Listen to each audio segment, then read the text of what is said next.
the recent research being done up at Salt Lake City, I've learned in the last couple months, they have a basketball-sized device that can teleport and travel, anti-grav, but also they hit a certain resonant frequency and bang, the laboratory filled up with these interdimensional beings that were visible, they were videotaped. I'm trying to get my hand on the videotape from a National Security Agency contact I have, but that's just in the last, since March, April. And that's being done in a private lab, privately funded. What that lab doesn't know is that they were doing it in classified US government-supported, unacknowledged special access labs in the 50s, 60s, 70s, 80s. Okay? You gotta understand this stuff. You're not gonna know what's gonna happen, what's coming, unless you do. Then there are these little lovely experiences, psychotronically induced experiences with AI and also holographic man-made beings, thought forms. So this is in a whole basket of technologies. And about 1956, I met with a man who was, back in 93, 94, was in his 80s. And he was sort of a very much an electromagnetic genius prodigy back then. And he developed a system, couple systems. One was a TAC system, technology-assisted consciousness system, where you could switch it on, hook yourself up to sort of like a headset, and go into a remote view state and see any place you wanted to. That was 56. A front company for the CIA called Alphametric Corporation bought it up and black-shelled it and put it into their unacknowledged exclusive use for certain highly classified. And I'm not talking Ed Dames type stuff. I mean, way past what Ed was exposed to. So those systems were 50s, 56, 57, 58. He also said that they had technologies where at a remote distance, they could target somebody, and this is thousands of miles away if they wished, and give them an experience with a being that 100% would seem real. It's almost like electromagnetic LSD or electromagnetic ayahuasca, but controlled by the intelligence community. So that, and he said, and I'm quoting here, he said, if we want to target someone so that they have a personal conversation with their personal God, Jesus, Buddha, Krishna, whoever it is, they'll have it, they'll think it's real, and they will absolutely pass a lie detector test that it's real. That's 50s.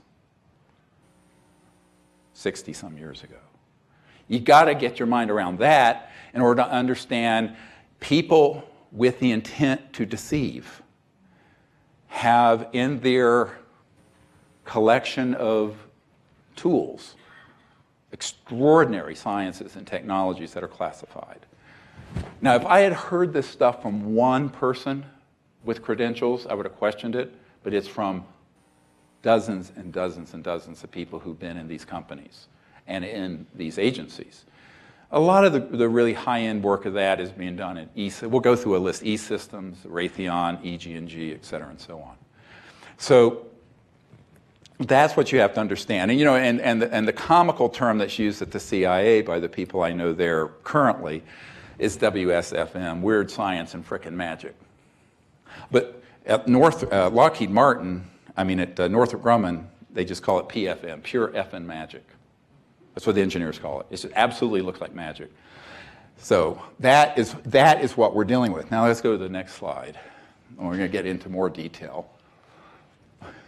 Is this too much? Are you following? Yeah? Well, there'll be time for question later. So when you look at the covert intelligence community's USAPs, you have to divide them into two general areas. You have advanced physics, and these are things that you can think of that are very 3D, 4D, ARVs, electromagnetic devices, programmed life forms that are robotic creatures that are bio-nano genetics. By the way, the state-of-the-art lab for that is Dulce.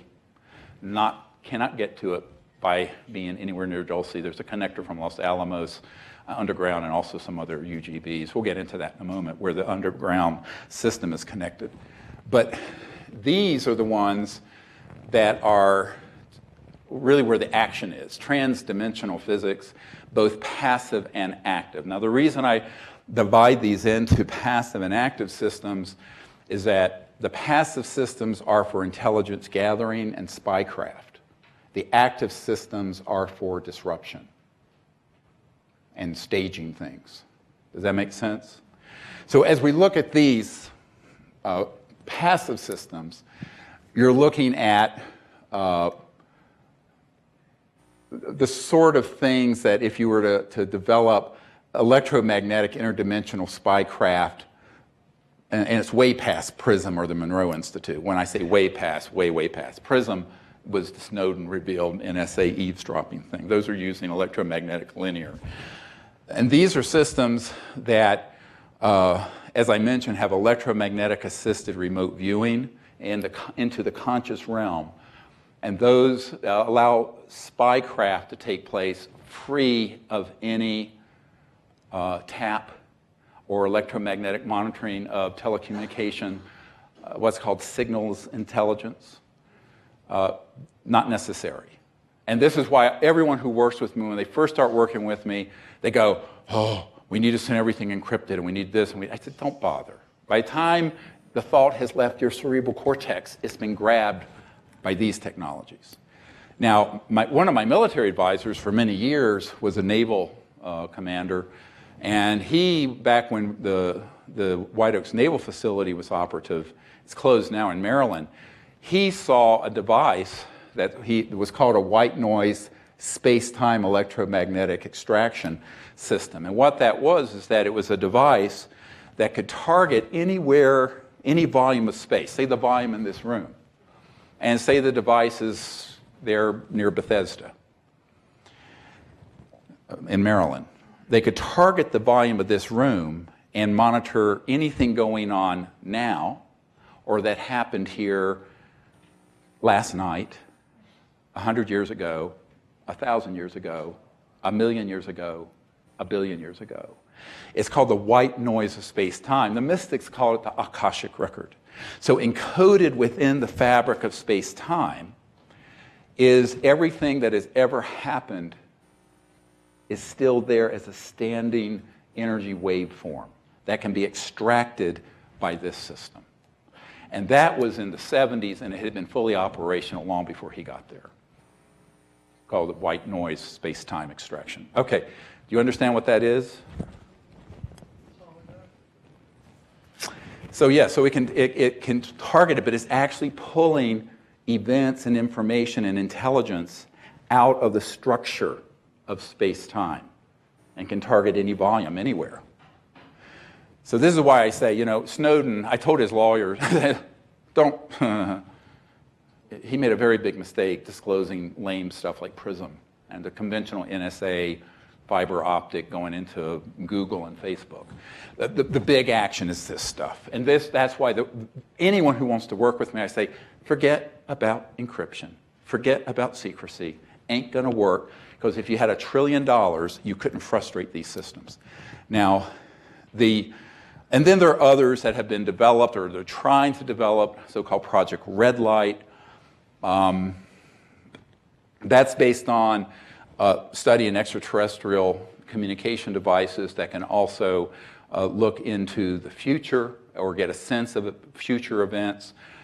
Those are in development and are less precise, but that's only because all future events are only probabilities. So let me explain what I mean by that. Everything that we think and do at this moment is changing the future. And so if in this point in time you see an event in the future, by the time you've seen it, if you've shared that information, it can change that event. Does this make sense? So now it may have a 95% likelihood, it may have a 99%, it may be a 80%, but it's not going to be 100%. The ones looking in the real time now or backward, like the white noise extraction systems, those are extremely accurate. Okay, so those are all passive systems that, and there are many others, that have been developed since the 50s, 60s, 70s. Certainly by the 60s and 70s, these were all fully operational. Okay, so you're not going to learn this in your physics class or your government class at the college here, but you'll learn it today, and I'm telling you the truth. Now, these are worrisome just because they're very unacknowledged special access project spy systems. These are where my bigger concern is. And these active transdimensional systems deal with the ability to perturb or induce phenomenon from other realms and dimensions. I mentioned that a moment ago, where they could set up an electromagnetic vector into another dimension and cause a phenomenon to take place that would not only fool everyone, but could be very injurious to the Earth. One of these systems, I've been told, recently has been deployed in the past to be set up over certain tectonic fault lines to induce earthquakes and earth changes. And these are actively being deployed. Very dangerous game being played. This is why these events coming are going to be not just natural, but man-made and natural. Keep that in mind as things start unfolding. They're in the hands of some of the worst elements possible, which is why I said 25 years ago, the disclosure of this subject and getting these technologies under the control of conscious, ethical people is of the utmost importance to the human future, and it is an existential crisis that it is in the hands of the people it's in. They have had the ability to do teleportation since the 50s, maybe 40s. You've all heard the Philadelphia experiment. It wasn't actually in Philadelphia, it was in Rhode Island, but that was a cover story. But the long story short is the ability to cause an object to switch and fall out of one point in space and appear at another. That has been done fairly recently with particles in physics. It's been reported in mainstream physics journals. But what you need to know is through very high voltage and electromagnetic frequency field systems, it began to be studied and practiced and experimented with in the 40s and 50s. One of our disclosure project witnesses, Fred Threadfell, was up at a base up in Canada. That was a classified Air Force facility where they had this big room, and it sounds so prosaic, but they had an ashtray. And the ashtray would be on a box, and it had this electromagnetic field, and it would dematerialize and rematerialize on another part of the base, and they could just teleport it back and forth. An ashtray.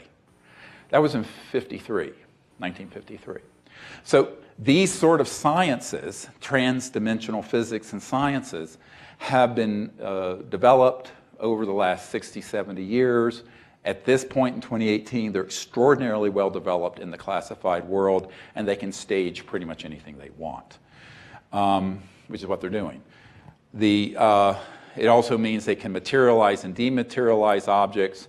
They can weaponize these interdimensional portals, or so-called stargates. Now, this is the thing that is most concerning to me, is that all interstellar extraterrestrial civilization are crossing through these finer dimensions to get here. They're not going through linear solid space-time. But over the last 30, 40 years, they've developed the ability to weaponize, say, a vector or a portal into these other dimensions and then create a weapon system that can target other starcraft, other planetary systems, and what have you. This is very dangerous in the hands of people who have the intention to utilize them. And this is of great concern to all of us. The other are the satellite-based systems. Back in the 70s, I met the man who was a very brilliant electromagnetic engineer, had his own company in the Tampa, St. Pete area, who had developed what he called a neutrino light detector. These are detectors that are placed on satellites that can pick up an ET craft when it's coming out of interdimensional, transdimensional space-time into this dimension, and it leaves a certain signature. And it's not conventional light. It's a neutrino kind of light scatter, but in the shape and form and vector of the spacecraft. That is then slaved, as they call, to weapon systems that are both in space on satellites and on the ground to target the ET craft and hit it with a very powerful electromagnetic weapon, which is how we've been causing these crash retrieval events to happen. Though you're not going through billions of miles or light years of space and getting here and running out of gas and crashing. I mean, or an electrical storm. They don't know how to maneuver through well, 737s can go around electrical storms. They're being targeted with these weapons that are faster than the speed of light because they are what are called scalar or longitudinal. So a quick study in that. Wave, like light you're seeing, has a wave function, right? So the wave function, it's 186,000 miles per second propagating. Scalar or longitudinal, it's a point in a line, and it doesn't have a wave function, and it is multiples of the speed of light. Those scalar systems or longitudinal systems have been developed since the 40s, 50s, 60s, and have been weaponized. That was what was in the little secret radar dome. The FBI memo that we got has now become the #1 viewed document on the FBI website from the field agent to J. Edgar Hoover about the Roswell event, where it says apparently they switched on a, quote, new radar system, and these things crashed. It wasn't radar the way you think of radar at Denver International Airport. That term radar, just so you know, is a euphemism used in unacknowledged special access projects to denote these sort of specialized pulsed electromagnetic weapon systems. And they call them radar. It's a euphemism. So these have been developed and were deployed in the 70s. There were systems in the 60s that were present in space, but they weren't as accurate because they didn't have these very subtle neutrino light detectors on them. And of course, then you have the land, air, and sea-based systems that aren't in space that have these interdimensional and scalar electromagnetic weapons. A good example would be near Eglin Air Force Base. There's an area of beach there that's classified, and they have these big horseshoe-shaped objects that are connected to satellite tracking systems. And when they have picked up ET craft coming in, they'll switch it on and hit it with the equivalent of something much more powerful than an EMP, electromagnetic pulse, like you'd get from a nuclear weapon, but it's very directional, and it will disable the ET craft, and it'll drop straight out of the sky into the Gulf, and they'll go and retrieve it. I know people who've been on those retrieval teams. What? Yeah. You now understand why the head of the Defense Intelligence Agency, the 3-star general I met with, in the first 10 minutes said, "Dr. Greer, we don't know why you haven't committed suicide yet." That was his first question. Why haven't you? And then there are the mind-conscious interface weapons. These are ones, that get into radionic psychotronic disruptors. Very worrisome, because if you take, the concept of technology interfacing with mind and consciousness, and you were to weaponize it, then you can create a system that not only gathers intelligence, but disrupts people's function or level of consciousness, or can induce, as I mentioned earlier, hallucinogenic abduction states. But also, importantly, can disrupt amity, can disrupt relationships. There was a woman back in 93 or 94 who I met with for about a week who had worked in one of these corporations. And she says, look, we have devices, and we can turn a dial, target a board meeting in New York City, and have the board come to the decision we want them to come to. Or we can turn the dial the other way. Everyone in the room is fighting with each other, hating each other. The egos come out. And these are very well-developed systems. Sounds like tinfoil hat stuff. And that's what they want you to believe. But those systems have been fully operational also since the 50s and 60s. So this is just sort of a quick overview of the constellation of types of technologies. I think you're getting the gist of this. Everything you've learned is wrong about this subject. Most of it is stagecraft. You have to have this information to go to the next level of what you need to do, and that's to become an interplanetary ambassador to these civilizations. Because I don't think it's going to happen out of the US State Department or the UN anytime soon. And it is very important that you not give any power to this, but you have to be aware of it. And what do I mean by that? The consciousness within us and the central sun of reality, that state of conscious being, that's so much more powerful than these toys. But you have to access that state to frustrate them. It's just being a Shambhala warrior, spirit warrior. You have to understand the power of the consciousness within you. And the conscious mind that you're awake with right now is actually seamlessly integrated to the unbounded infinite mind of the great being at all times, in all places. So you can connect to that, transcend your own ego and individuality and fear and intellect, and connect to that, and that is the ultimate protection. But it's also the ultimate source of guidance, wisdom, discernment. That's why I said it was a very good thing I became a meditation teacher and a student of the Vedas and the cities and what have you before I got involved with this, because otherwise I would have been lost for sure, probably killed too. So this is very important for you to understand as a sort of milieu, sort of the prevailing environment that is extant. It's out there, it's operational, it's fully operational, and it's being deployed all the time. It's the stock and trade of most things ufological. So I think we have to begin to, and I had someone say to me once, "Boy, you're really a skeptic about most." I said, "No, it's not a skepticism.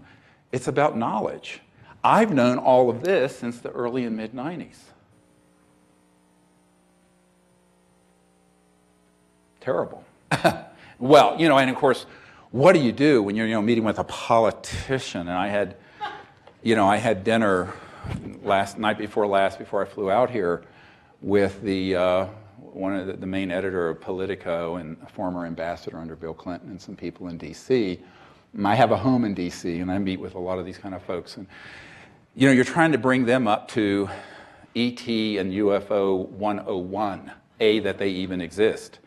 But they need to know this. But they don't. And it's a huge learning curve. It's vertical.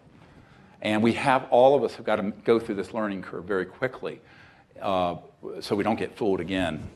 Imagine this constellation of technologies being deployed to simulate an alien attack, simulate abductions, mutilations, and as Dr. Altshuler, who is a wonderful man who lived here in Denver, I'd stay at his home, and he was remember the Snippy the horse, the original mutilated animal thing?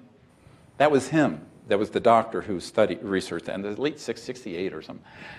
He says, I discovered those were covert paramilitary programs doing those back in the late 60s. Nobody would listen. I said, of course they are. We know how they're doing it and why they're doing it. It's really funny. Everyone said, the aliens are mutilating the cattle. I said, yeah, right. I know exactly who's doing it, where they're doing it, where they're operating out of, what technologies they're using, and they've been doing it since the 60s. Now, to the hysterical public, the aliens are mutilating our cattle and women folk, and they're doing this and they're doing that. I'm going, yeah, well, they're alien, but they're not extraterrestrial. Go back to the previous slide, and you'll see alien is a catch-all. So what part of this is extraterrestrial? What part of it is interdimensional? What part of it innately interdimensional, and what part of it is man-made simulators using very advanced technologies that, who knows how many trillions of dollars, at least 8 trillion in one Michigan State University study recently, $21 trillion in covert money have gone into. Our entire national debt, by the way, would be all set if we could claw back the 21 trillion that have been embezzled into these projects. Yeah. So it's a lot of money. And with it comes a lot of technology and a lot of brilliant people. The smartest people I have ever met on this planet that are not ET have been people who have been identified in high school and college and pulled into a USAP, Unacknowledged Special Access Project. IQ's 200 and north. I mean, just geniuses. And what a waste. Because they're spending their lives working for these fascists who have an agenda of World War III being interplanetary, just as Wernher von Braun warned on his deathbed. So if you take all of this in the aggregate and realize that people say, when is the false flag going to happen? I said, well, that started in the 50s. The false flag operators started in the 50s when they developed alien reproduction vehicles, gravity control, then started doing stagecraft simulating ET encounters that scared people, et cetera and so on, 50s, 60s, 70s, 80s, 90s, till now. It's all been part of an acculturation and brainwashing and counterintelligence so that people, when they're ready to hit the button, bang, would say, we'll be convinced that whatever that is an actual hostile alien invasion. That's the basis of it. Now, you've all heard that President Trump recently called for the formation of a space force. And, all right, no, wait. I'm a little long in the tooth, or getting old. I'll be 63 next week. Terrifying idea. Imagine having me as a grandfather. Anyway, doing, but it's a frightening thought that, or father for that matter. But you know, the Space Force, what he's really doing is acknowledging something that already exists. All right. Whether he knows that or not, I don't know. I doubt it. The people, the men and women I have dealt with for the last 25 or more years who've been in these projects have been in an operational command, Space Command and elsewhere, that have satellite systems first deployed in the 60s that could target ET craft and have been refined and refined and refined. We're on like the 200th generation, I don't know, of refinement of those technologies over the last 60 years, 50 to 60 years. But those exist already. Now, of course, what he wants to do is form a sixth branch of the acknowledged branch. And what I'm concerned about is the people who are maneuvering him to do so are people who are getting ready for this false flag threat alien invasion thing that, of course, we were warned about by Wernher von Braun in the 70s and nobody listened. But I think that's an open preparation. I don't think that he's read into this. So let me explain what presidential intelligence briefings, at least to the extent I've been involved since Papa Bush in 91, 2, and Clinton onwards, is that the people who are read in heavily are people who came into the presidency or vice presidency, the case of Papa Bush or Cheney, from the committee, who had come along through their careers. But most presidents, say Bill Clinton. Bubba came in as a governor from Arkansas. He wanted to be read into this, was denied access. His CIA director was denied access. Subsequently, he was kind of told, leave this alone, and when you're an ex-president, we'll read you in, which is what happened. They didn't trust him in the Oval Office having the information, in other words. His CIA director that I briefed ended up betraying everyone, getting a position with Booz Allen Hamilton, which is a big contractor that deals with this and other things, and took sort of the golden parachute. Most people, if they're threatened enough, or if they're given enough inducements, or both, usually it's both, will take the buyout. In '92, the head of Army Intelligence offered me personally $2 billion with a B dollars to defect. I wouldn't do it. So it's most people are going to take the $2 billion. You know. But I think, I always say, what all this boils down to is integrity, you know, and courage. And you got to have both. And the courage is a lot to ask for from a politician. Never mind integrity. But they know that. The people who are on the Majority Intelligence Committee that handles all this, there are dozens and dozens of unacknowledged special access projects that deal with this. They are sort of silos. For example, the gentleman who recently came forward, he was given baseline clearance, it's called, across 18 of them. But there, out of 6,000 people, there were only 3 people that had baseline clearance across them. So they're usually very, very compartmented, isolated. One of the things that he shared with me, which was very interesting, is the fact that there's a facility near Lawton, Oklahoma, near Fort Sill, where there's an underground base that has these, one of the spacecraft that was downed apparently in the 80s or 90s, that is being studied to figure out how it cloaks. And you know, he has seen that facility. There's also a facility that where we downed an ET craft outside Seoul, South Korea, and they had to bore a huge facility into a mountain, and there's an ET craft there. There's a facility in Irvine, California, that looks like an office park, but you go way underground, and there's a facility where they're studying the extraterrestrial bodies. There's all kinds of facilities and operations, some of which I knew about and some I did not. And what was fascinating to me is that, you know, this man had been in the Army as a career person, retired, and then got rehired as a civilian, and then, and only then, was read into these projects, and he didn't even know what an unacknowledged special access project was. But when he saw this movie, he went, this man knows what he's talking about. So he was pulled into what's called the TMO, Technology Management Office of the Pentagon. Let's go to the next slide. And this is a couple of just sort of, this is by no means comprehensive. I just wanted to give you an idea of where some of these facilities are, and, you know, kind of where they're, how they're structured. There's an entire Edwards base and related facilities on the left here, Edwards Air Force Base in the high desert of California. And you have these various, Haystack Butte is a specific place that has an underground facility underneath that, China Lakes. George Norton has been decommissioned, Tabletop Mountain, and Blackjack Control. Interesting, Blackjack Control is at Edwards. The top secret document that's the National Reconnaissance Office, which is the office that runs all the super secret spy satellites, mentions Blackjack operation, but Blackjack Control, and that's out of Nellis, so-called Area 51, although it's not really called Area 51. But Blackjack Control is actually at the Edwards facility.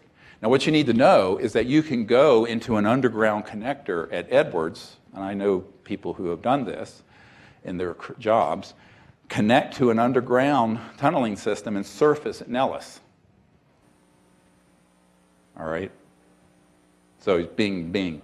Bechtel Corporation, I've mentioned, there's a nuclear-powered tunneling device that bores through solid bedrock and glassifies it, and then they put these high-speed electromagnetic transport systems in so people can go underneath the surface of the Earth at one point and appear at another point in the continental United States. It was sort of honeycombed with a number of these tunnels and underground facilities.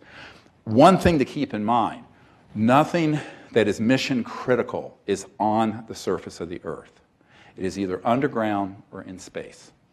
If it's above a nuclear blast zone, surface of the Earth, or an asteroid hit level of the surface of the Earth, it is not critical. or if it's critical, it's got a mirror facility underground. That's what the COG is, continuity of government. You know what that is? COG. The, you know, if a nuclear weapon went off and took out the whole government in Washington, there's a continuously running system.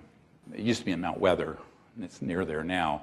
And actually on 9/11, Senator John Warner, who's on this committee of the Majority Intelligence Committee, was taken by intelligence community agents and taken into an underground connector under the Capitol and whisked out to Mount Weather on an underground system on 9/11 because he was a critical asset. I mean, the rest of the senators weren't, but a couple were the ones who were on the committee. And then you have aerospace facilities that are at Edwards. You have the Northrop's Ant Hill Teton Ranch, McDonnell Douglas Llano plant, Lockheed Martin Hellendale plant, Phillips Lab. These are all facilities where ARVs, so-called alien reproduction vehicle, man-made flying saucers and triangles are made. You all have heard of the Nellis complex. It's called Area 51, but it's actually areas S4, S12. Pahut Mesa and Area 19 are key. Pahut Mesa is a mesa, and underneath is where the state-of-the-art research lab is studying extraterrestrial materials are located, and Groom Lake, the test range out on that Area 51 site. It's really called the Nevada Test Range. In New Mexico, you have Los Alamos National Laboratories. They have a compartmented operation that deals with this, but more importantly, a member of my team for many years who's a senior engineer at Los Alamos, and he was in the locker room, and he was hearing some men talk about the fact they had just come back out of Dulce through the underground connector. So Los Alamos has an underground connector system to the Four Corners area. Now, a lot of people have gone there, like UFO hunters, and they go, there's nothing there on the ground. Well, no, there isn't. There's no egress, there's no access, there's no regress. It's all through underground elsewhere. But it's in that area. And that's where a lot of the PLFs are made, programmed life forms, the so-called aliens, the ones that are running around. That's where we grow them, is out there. Which is why they were getting a lot of the raw materials from all the cattle they were mutilating in northern New Mexico. You know this story? Oh, well, we could go on for days. But anyway, so that's the Los Alamos and Dulce complexes. You have Kirkland Air Force Base, of course, has had a historic connection, but Sandia National Lab specifically has studied this issue. And the Phillips Lab facility, Manzano Mountain Weapons Storage Facility is underground, Coyote Canyon Test Site, and then, of course, White Sands is actually a separate New Mexico facility. White Sands is its own facility, quite far away from Kirkland. That was graphic was a little mistake in there. Go to the next slide, and I'll show you some more. Is this interesting to spy on all these? In Arizona, I've had some people, a couple people, a recent man just contacted us who had worked at that facility. Years ago, a gentleman who had been in the underground facility there had worked in the compartmented operation where there were 9 separate ET spacecraft that over the years had been taken there, and then they had an underground morgue for all the ET bodies, all the ETs that we had, of course, killed, and were in storage there. So that Fort Huachuca is actually also an NSA facility in Fort Huachuca, Arizona. It's kind of near Tombstone, ironically. All these dead ETs and craft there. It's also Army Intelligence Headquarters. It's at Fort Huachuca, way out in the desert. And there are others, of course, out in this Cheyenne Mountain. The Colorado Deep Space Network here in Colorado has a significant research. And there's an Air Force base connected underground out further east. I'm blocking on the name. Yeah. Schroeder, that is very connected to this program. You have the Lawrence Livermore Labs in California, Pine Gap facility in Australia. They're both Magic and Australian, but it's really run by U.S. I was at a briefing with 120 world leaders on an island in the Great Barrier Reef about 5 years ago, and this Minister of Defense for Australia was there, and he was very curious. Because the mistake people make is that, oh, he's the Minister of Defense of Australia, he'd know everything going on in his backyard. And no, he doesn't. Because these are unacknowledged special access projects that he was not read into. So it was a very interesting series of conversations. And by the way, it's very disturbing. I mean, if you're the Minister of Defense or the President or Prime Minister or CIA Director, and you find out that there's this enormous and most important technological and strategic activity in the history of the human race going on that you're not read into, you're pissed off, but you're scared. It's frightening, and it is frightening. Now, the Redstone Arsenal, there's a facility there in Alabama associated with the transdimensional research. I've been in one of the labs there, a SCIF, a Secure Communication Information Facility, SCIF. And there are amazing technologies that are being developed there, as well as associated with the Marshall Space Flight Center. The gentleman who's recently surfaced from the Technology Management Office in the sub-basement of the Pentagon said that he went down the Marshall Space Flight Center in this area and was read into the state-of-the-art killer satellite systems that had been put into space that could, and he used the word, obliterate anything in space. And it's very worrisome. Of course, it violates all kinds of treaties, but these are illegal, unacknowledged special access projects. They don't care what the law is. And then you have the Utah complex, not far from Salt Lake City. It's accessible only by air. Dugway Proving Grounds outside Provo has also classified airspace. And underneath Dugway is, I think, probably the most state-of-the-art facility, more so than so-called Area 51 or Edwards, which are older facilities. It also happens to be where the new NSA data center was built. You see this big gleaming multi-hundred-million-dollar building above ground, but there's a lot beneath ground. And of course, here you get, just a list of the alphabet soup of agencies involved. Air Force, CIA, DARPA, Defense Intelligence. DARPA is Defense Advanced Research Project Administration, FBI. All branches of the military have various divisions dealing with this. Probably the crown jewel is ONI, also Naval Intelligence and Navy. Earth is 2/3 covered with water, yeah? And we have a lot of assets that are underwater and that are doing things under the oceans connected to ET, and also our own underwater UFOs that are man-made that zip around.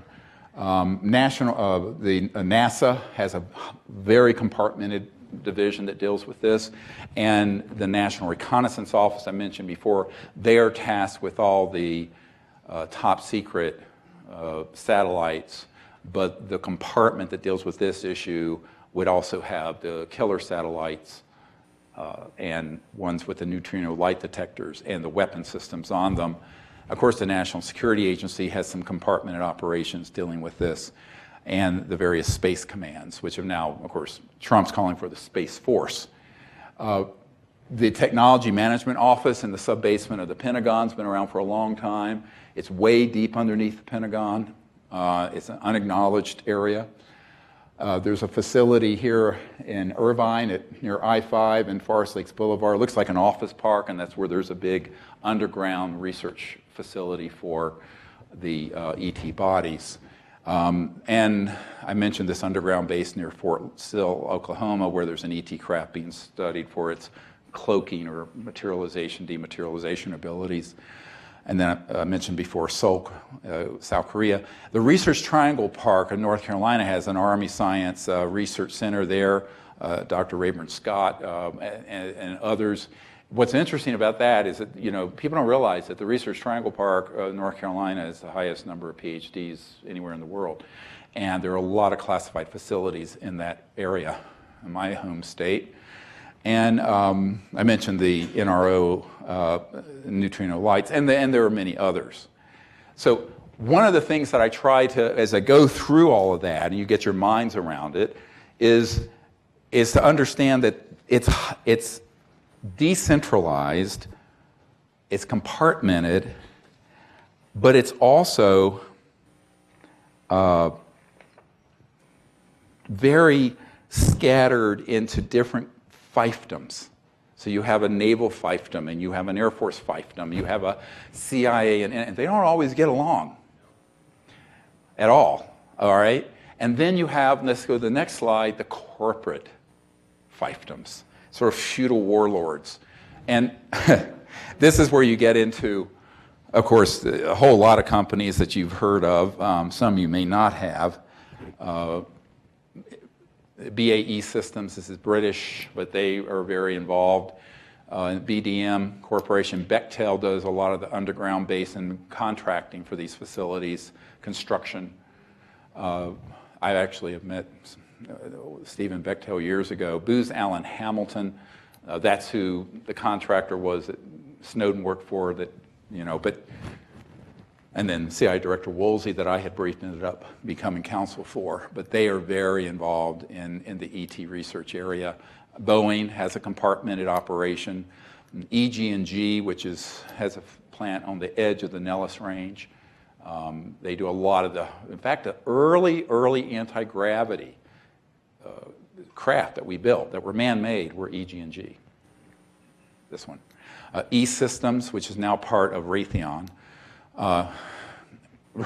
The brothers, I knew the executives at E-Systems, and they were telling me about the kind of technologies they had that had to do with these electromagnetic weapon systems and mental interface and all kinds of transdimensional systems.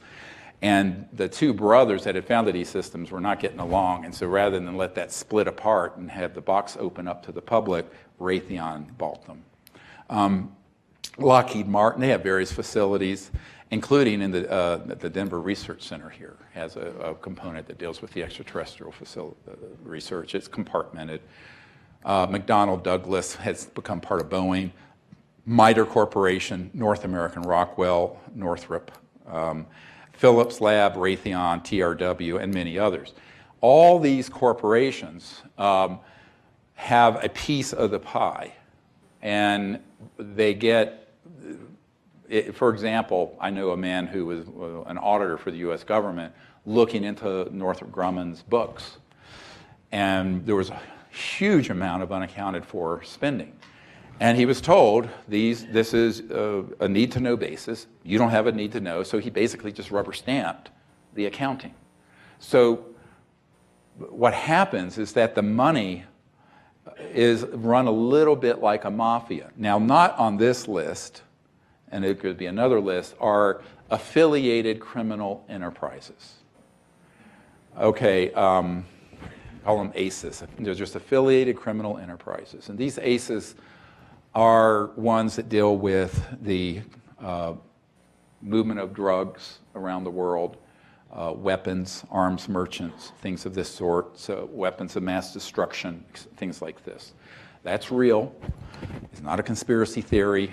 The day before I was going to brief the head of intelligence for the Joint Chiefs of Staff, I was asked to go to a meeting in Crystal City, right near the Pentagon, with a former member of Congress who was one of George Bush Sr.'s consigliares, I mean, one of his real advisors, but a man who also had, I should have had on this list, SAIC, Science Applications International Corporation. So he was an executive with SAIC, Science Applications International Corporation. And he told me, he said, "Do you realize how dangerous this group is?" I said, "Yeah, I'm quite aware of it." And he said, "Well, there's an army," this was back in '97, 21 years ago. There's an army of about 8,000 men that do nothing but move contraband and drugs around the world in classified airspace and classified aircraft. And we have already killed 2,000 of them, 1/4 of them, for minor suspected security breaches. He says, and this is why, and this guy had just retired and gone to France, this SAIC executive. But it creates an enormous cash flow because the global drug trade sort of rivals the oil trade, but except it's not on the books. So you have black money from the U.S. government that goes into these projects from every, not just the military intelligence, Homeland Security, CIA, but also from HUD, as Catherine Austin Fitts and others have described. But you also then have these ACEs, these affiliated criminal enterprises that are tied into these unacknowledged special access projects that create not only operational nexus with gangs and what have you, but also an enormous amount of revenue and income. Extremely dangerous. So he asked me, he said, aren't you concerned? I said, well, yes, I do. I know about this already, and I know an investigator who had uncovered there in California. There was a Marine officer who had spotted at like 3 or 4 in the morning one of these covert flights coming into a base, and unfortunately saw that they were unloading large amounts of drugs, and he reported it and ended up being killed, made to look like a suicide. But I said, this was, I know this goes on and has been going on for decades, but it creates an enormous amount of untraceable black money, black budget money. So those are even more shadowy than these outfits. And unfortunately, the public is, one of the reasons, in my opinion, as a public health concerned medical doctor, that drugs are illegal is that they want to maintain the monopoly from these criminal enterprises. Because every study has shown that criminalizing drugs of any kind is actually counterproductive, but of course it makes it very expensive and very exclusive for a certain criminal element, which would redound to the benefit of the darker end of this operation. So this is sort of a quick 2-hour trip through the classified world, the facilities. There's certainly much more information. The key takeaway here is the technologies that sound like, would look like magic that could deceive you and the public have been developed since the 40s and 50s. And so there's in the back of your mind, as things begin to unfold over the next months to a few years, keep that in mind at all times. Keep it in mind at all times. On the other hand, there are extraterrestrial civilizations that are observing this, but we have created a very big problem. And I don't often talk about this, but this is something that certainly those of you doing the Close Encounters of the Fifth Kind initiative, which is our ambassador team that goes out and makes peaceful contact with these civilizations, needs to know this, is that these civilizations do want to interface with us, but they're likely to interface with us most in these other dimensions, because when they come into 3D, they are tracked, targeted, and hit. Now, we have had one almost disaster at Mount Shasta a few years ago, and we had a luminous light ship that was emerging up from the volcano towards us, and we all got up and were communicating with it, and suddenly we, from a very high altitude airborne craft, there was a burst of energy. Just before that, the ET craft dematerialized, but this energy crashed into the woods about 200 yards in front of us, ripping down all the trees, limbs, and you could hear it, and then it went into the earth, 15 seconds, shaking the earth. I was expecting to see a mushroom cloud. Nothing. It was a directional, scalar electromagnetic weapon. But so one of the things that has become a problem is that we're doing this as people wanting to move the planet forward into an era of universal peace and enlightenment, but within the context of all this rubbish. So let's call it the theater of operation. Earth is an armed camp. And so we have to do it with that in our mind. It doesn't stop us. And it most certainly doesn't stop these very advanced ET civilizations from interacting with us, because they can come in a trans-dimensional form and then materialize briefly and then dematerialize and then communicate with us for hours while we're sitting out in the desert Happens all the time.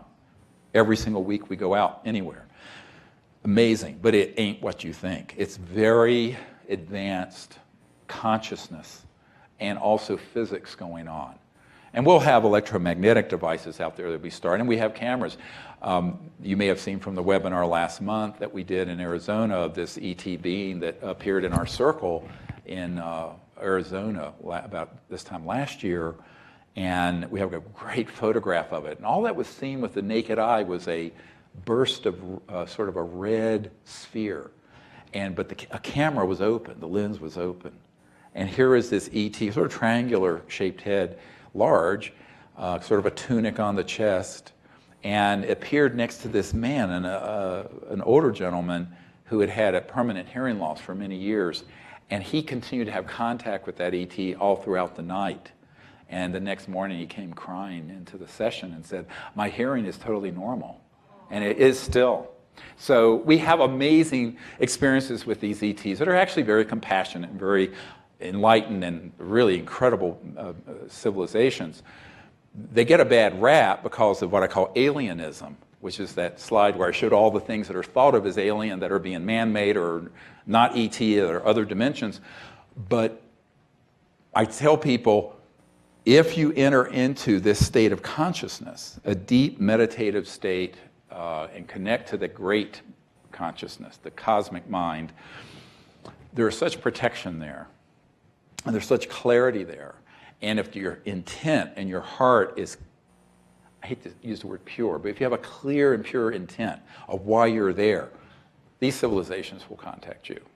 They're not interested in people who just are curious, and they're not interested in people who are wanting to get their technologies or shoot them down, and they're not interested in racists. Now, what do I mean by that? What has happened is the human roots of racism are very well known. It goes all the way back to the part of us that are monkeys, that organize into warring troops because one's a little different from the other. So this tribalism that has infected the human situation is sort of the original sin of humanity, where one group kills another and organizes against one another in what's called warfare, for one silly reason or another, religious, ethnic, racial, blah, blah, blah, blah, blah, blah. This is now being deliberately exploited by the intelligence community through their technologies into what I call alienism, the new racism. This is not politically correct, well, I don't know, in some circles now, you never know, to be overtly racist or to be overtly homophobic or overtly misogynist or overtly anti-Semitic or whatever it is. But it is okay to be overtly alienism racist. And so the interplanetary racism is what they're developing to replace the planetary racism and tribalism. And that's being done very, very well, very carefully, through the UFO community, through the New Age community, through the media, through books, through movies, through what have you, and through their stagecraft. So we have to sort of step back, take a look at this and go, I wonder what's really going on here, and not get fooled again. With that, I want to emphasize, I am not saying that all civilizations from other star systems are happy with us. I would say they are quite unhappy. Not with the Earth and humanity per se, but with the direction the planet is going in. That's a big distinction. Because when we first started detonating atomic weapons and then developing these other classified, faster than the speed of light weapons and deploying them into space, this became an existential threat to them. To them. There are planetary systems out there that are interplanetary in their capabilities that don't even have a concept in their bioevolutionary track of war or murder. It's just not there, like we do from monkeys. So we have to understand that if you were to look through ET's eyes and step out into space and look at the last 150 years or 100 years of this planet, where we've gone from, muskets and what have you to thermonuclear weapons and other weapons, and now these USAPs that have these amazingly advanced but potentially interstellar reaching weapon systems, you could understand why they'd be less than amused. Now, this is not to say, don't conflate this as a simplistic statement. It means that there are civilizations out there that are providing a check and a balance.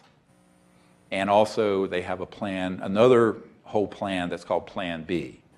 And that is in the event that we cannot get this planet under control and moving on to a level 1 civilization, as Michikaku calls, a peaceful civilization that's not destroying its biosphere, that could be universally at peace on Earth and peace in space, then, and things fall apart here, then there would be the mission to planet Earth to help put it back together. So that's an active program, because it isn't known yet how this is going to play out. It's up to you and me, all of us on planet Earth. They're not going to do it for us. No way. This is in the hands of we, the people. Don't look to the president or the government or the UN. Look to yourselves and your communities of what you can do to create universal peace, make contact with these civilizations, educate each other, and do not a breakaway civilization, but an advanced new civilization that can emerge out of the nonsense of the current culture. That's what we have to see and create. All right? Thank you very much. Let's take about a 15-minute break, and then we'll come back with some Q&A.